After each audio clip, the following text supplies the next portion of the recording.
Hey guys, so for this afternoon, mag-re-review tayo and mag-shoot ng brake barrel air pistol. So air pistol lang to, hindi to totoong barrel, no? Obviously naman, ang laki-laki niya, no? Umarex Trevox, no? Matagal na to sa market. Na-curious lang ako kasi maraming magagandang reviews for the Trevox. Meron na akong ilan ba? Apat na brake barrel pistol. Naisipan ko, sabi ko ano kaya dagdag ko to. Pero ginawa ko, bumili ako ng used sa eBay. So hindi na siya brand new para mas mura. Parang $60 lang ang kuha ko nito sa eBay. Pag brand new around 87 plus tax. So yan siya, one piece kasama yung cocking handle. Ikakak mo siya using this, no? Yan na rin yung parang suppressor niya. And shoot ko to sa labas, nakakukuha ko ng 490 fps caliber 177. Tapos nung nag-target shooting ako, nahirapan ako sa open sight niya. I don't know if it's me or tumatanda lang ako or talagang parang maluwag yung pagitan ng ng iron sight niya. Kaya sabi ko, lagyan ko ng cheap red dot. So umorder ako sa Amazon naman ito, 1x40 red dot. Na-receive ko to open, sabi ko parang open box na to kasi yung hindi siya sealed, tapos yung battery naka-install na yung battery. Sabi ko, tingnan ko nga, sabi ko baka hindi lang nagustuhan nung bumili, pero sabi ko pwede naman, usable, no? Cheap red dot lang. Hindi mo kailangan ng mamahalin dito sa sa spring type na brake barrel pistol. Okay, so tingnan natin. Nag-set up ako ng target doon. Ayun. Mamaya. Yun, babarilin natin. And for safety purposes, yung mga aso nilagay ko sa kulungan. And yung anak ko nasa second floor. Sabi ko, pagka bababa siya sa stairs pa lang, sabihan niya na ako. May gate din yung stairs namin. So yan siya. Ito yung safety. Yan. Yan. Fire. Ito. Safe. Ito fire. Okay. Yung grip niya may grooves. Okay, saktong-sakto sa kamay ko. UX, yung Umarex logo. Tapos fiber optic front and rear. Tapos nilagyan nila dito ng grooves para madaling i-grip pag i-brake mo na siya. And that's it. So testingin natin.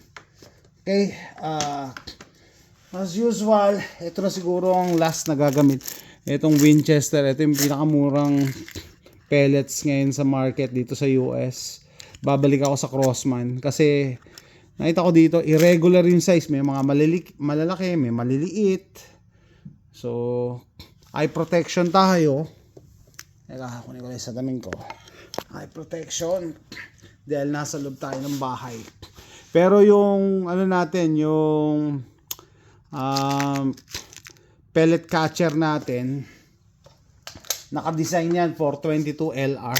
So that's how you break it. Yan. Naka-design yan for 20, kahit 22 LR kaya niyang i-stop. Yan, ito sakto lang to. Okay. Saan natin yung red dot? Ito. Naka-red na tayo. Red. So, ano kaya una? Sige nga, iputok ko muna sa sa paper target. Doon muna tayo sa paper target.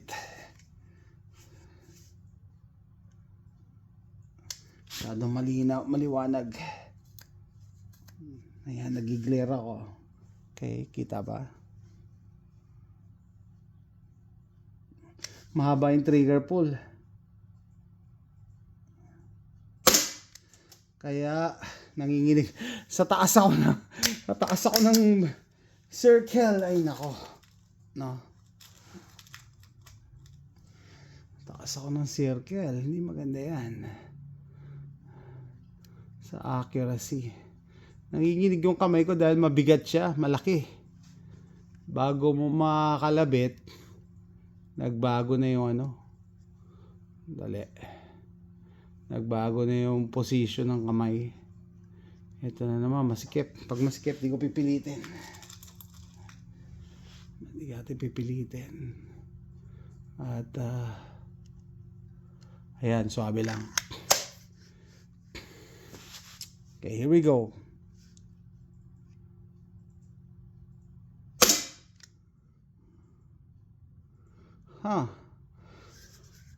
Mataas talaga. Mataas talaga ang tama. Adjust ko na to eh. In-adjust ko na to. So, i-dial nga natin. Let's dial this in. Tingnan natin. Sayang, hindi pa naman nakakuha eh. Wala pa naman akong ano. Baba muna natin. Gagawin kong continuous sa tong video para hindi na tayo mag-edit.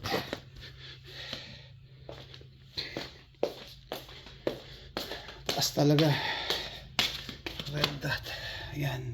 Ito yung una, ito yung pangalawa. Natin ang pang-adjust. Kailangan ko ng flathead screwdriver. So, may flathead natin dyan. Ito. Ayan, tara. Diretso na to. Walang edit. Para diretso upload na. Diretso upload. Ayan. So, tapos mumurahing red dot. Di ko mabasa kung ano. Ito ibababa muna natin. Baba natin. Tingnan natin kung magbago.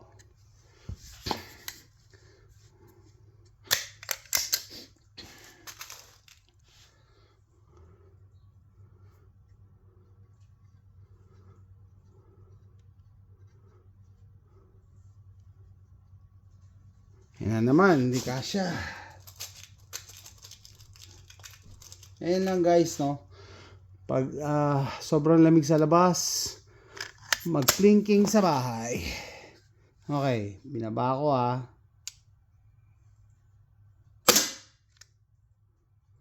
Okay, so lalong tumaas. So meaning, kasi hindi ko mabasa yung nakasulat dito eh. Dapat balik. Tapos 1/4. Yan, tingnan natin. Hindi ko mabasa eh. Yung arrow. Hindi ko mabasa yung arrow eh. So yan, samahan nyo lang ako habang nagpi-plinking ako dito sa loob ng bahay. Wala naman masama mag-plinking sa loob, no? As long as practice kayo ng safety. Example, yung backstop nyo. Ayun, bumaba na ako. So, baba pa natin.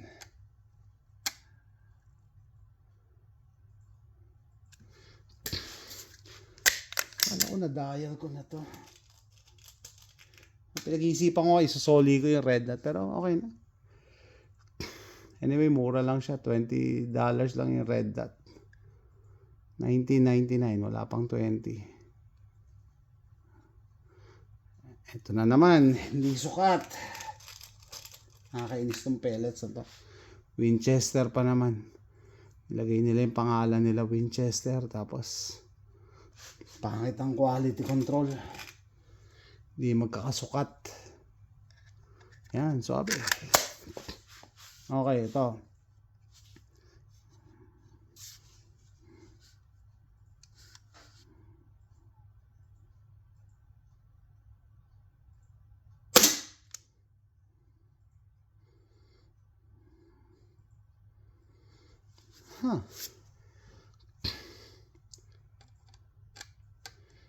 Hindi mo alam ang talsik nito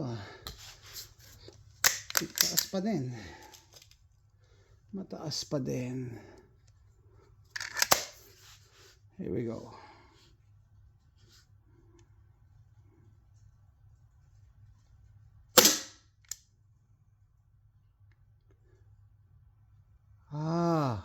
Sobrang baba naman. Balik lang ng konti. Yan. Tapos, masyado akong left. It's too much left. Pati dito, hindi ko mabasa. Galing nga tayo sa salamin. Hindi mabasa eh. Wala. Hindi mo makita yung arrow.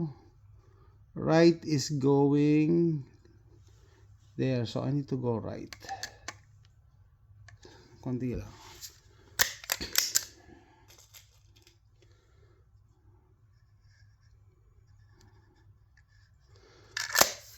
By the way, nagpapatay lang ako ng oras.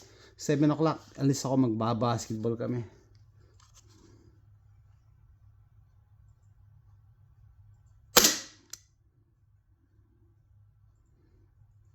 Okay. Saan ako? Nasa loob.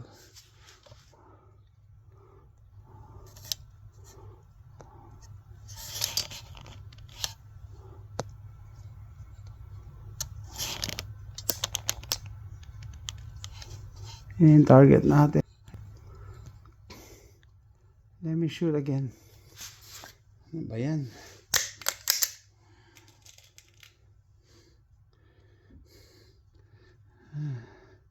Sabi ko, ba't ang daming pumupuri dito sa Trebox na to?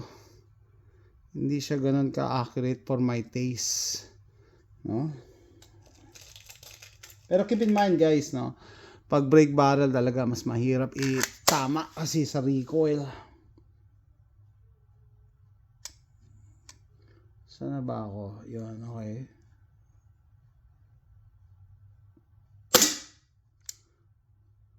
Ayun, just above the bullseye.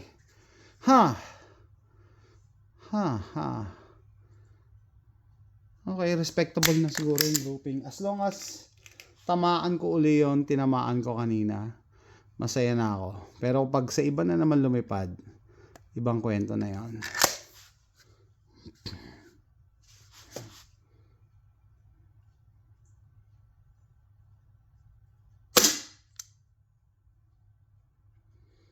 Oh yeah, pasok pa din. Tama na yung ano ko, windage, elevation ko. Masyado pa ring masyadong mataas. Baba ng konti. Yan na. Ano na tayo? Minor adjustments na lang. Pag na bullseye, uwian na to. Uwian na. Nasa bahay ako eh. Dali. Ulit. Here we go.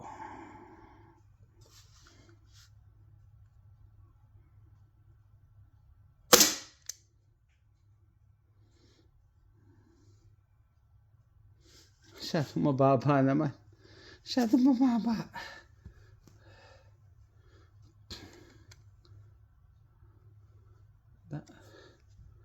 Masyadong bumaba pero nasa loob ako ng circle.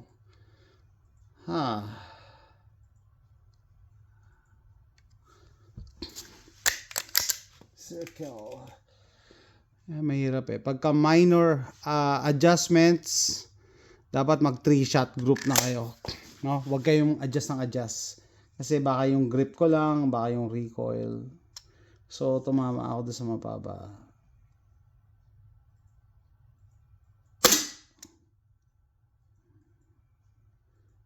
Okay, siguro pwede na tayo diyan. Masyado na. Malapit na siya sa bullseye. I think 1/2 inch sa bullseye. Ito, malaki. Ay, nako.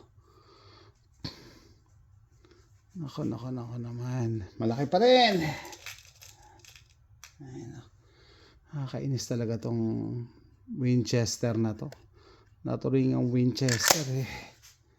Siguro ganun din yung dagdag sa accuracy nito. Yung inaccuracy dahil din sa pellets, di maganda. Yan, pasok naman ako.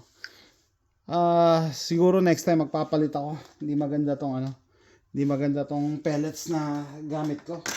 Kaya iba-iba yung lipad niya. Taas, baba, ganun. Kasi yung size. So, gagawin natin, i-chrono natin. I-chrono. Let's chrono this. Chrono natin to. Chrono natin. Alam nyo ba yung, yung pellets mas madaling ma-detect ng chrono kaysa BBs. Ayan. Hindi maganda tong na to. Tapos i-save natin ha. Safe. Safe. Naka-safe yan ha. Tapos, chrono tayo. Itong chrono na to nabaril ko. Yan. Kung kailan malakas pa naman yung ginamit kong airgun, nabaril ko yan. So, alam ko na paano siya gamitin. Basta magbigyan mo siya ng power, pindutin mo agad na FPS. Ayan. Okay. Sana tayo. Putok tayo. Let's chrono. Chrono tayo. Yan.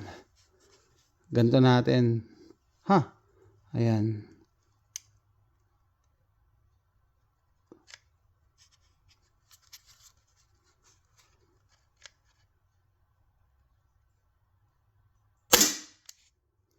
$476. Ha? Nung kinrono ko siya the other day sa labas, naka ko 490. Tingnan natin.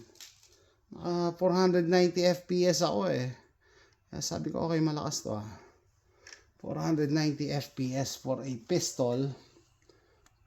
Yan, pwede na ulit.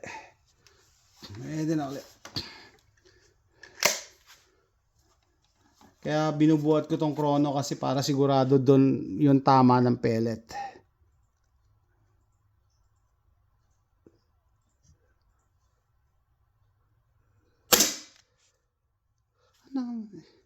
Wala, hindi nabasa. Ulit. 476 ha.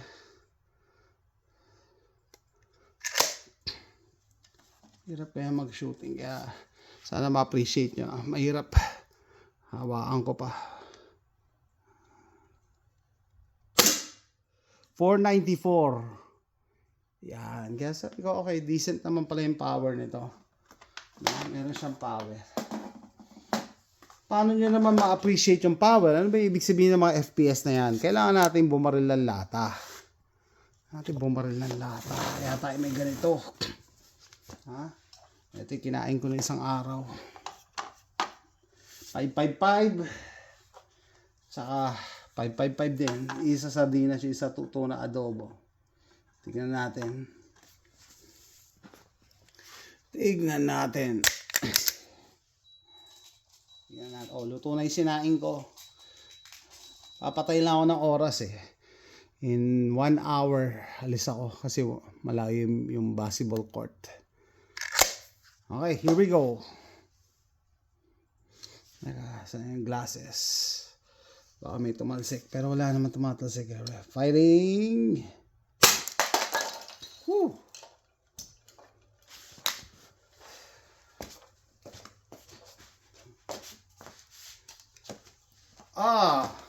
Malakas. Ito guys, maganda sa mga nagagawa ng video. Sinasabing FPS, pero pakita nyo yung power ng FPS. So, ito yung entry wound, boom, exit wound. Tapos sa susunod na lata, na niya lang, na pipi niya lang, na dent niya lang. Dent lang siya. Yan, dent. Wala na, hindi yan na penetrate. Pero malakas pa din, considering na ito yung exit wound mo. Yan Mga klase ito. Mas malaki yung entry wound sa exit wound. Tapos ito, dent lang. Napipi niya lang.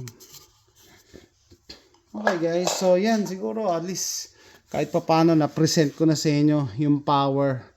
Ang kulang lang dito siguro is accuracy. Next time siguro bench shooting tayo. Nakapatong lang talaga. Tapos magpapalit ako ng pellet. Hindi maganda to. Ito yung pinakamura. Di maganda. No? Balik tayo sa Crossman. Medyo nagmahal kasi yung Crossman na 177 pellets. Dating 650. Ngayon, $7 na. Ay nako, inflation. Inflation is real. Pero with this setup, hindi ko na inisosoli itong El Cheapo na red dot. For its purposes na ayan.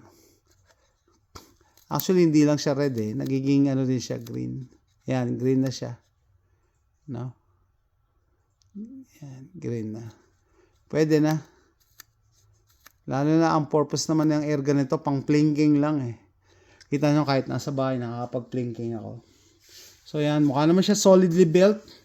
Matigas yung polymer or plastic na ginamit. And siguro tatagal naman to. So, dun sa mga may brake barrel dyan, no? Minsan pagka all over the place yung tama, tignan nyo kung mahigpit yung tornilyo dito. So, ihiwalay nyo sa frame. May tornilyo siya dito. Kasi minsan yung isa kong brake barrel, hindi naglalak all the way. Nakaangat. Kasi nga maluwag pala siya dito. Pero Umarex Trevox, gusto ko yung power niya. Gusto ko yung power niya. And teka, bago ko nga tapusin to, puntahan natin yung target. Yung accuracy na lang. Pero ang sinisisi ko dyan talaga yung pellet kasi hindi pare-parehas yung size ito na yung tinatamaan ko kanina. Yan na. Yan na tayo. Malapit na sa bullseye. Ito na yung groupings natin. Yung mga to, yung nag-chrono ko niyan. Ito yung pinakauna, nag-adjust ako pababa. Tapos nasobrahan yung ko baba dito na. Bakit may pula? So ito na yung yan, malapit na tayo sa bullseye kaya sabi ko okay na yan. Nung makapag-adjust ako. Okay guys, that's it. Hopefully naaliw kayo or may natutunan sa ating airgun video for today. Wala lang, nagpiplinking lang ako inside the house habang nagpapatay ng oras. No? So that's it guys. Thanks for watching. Bye.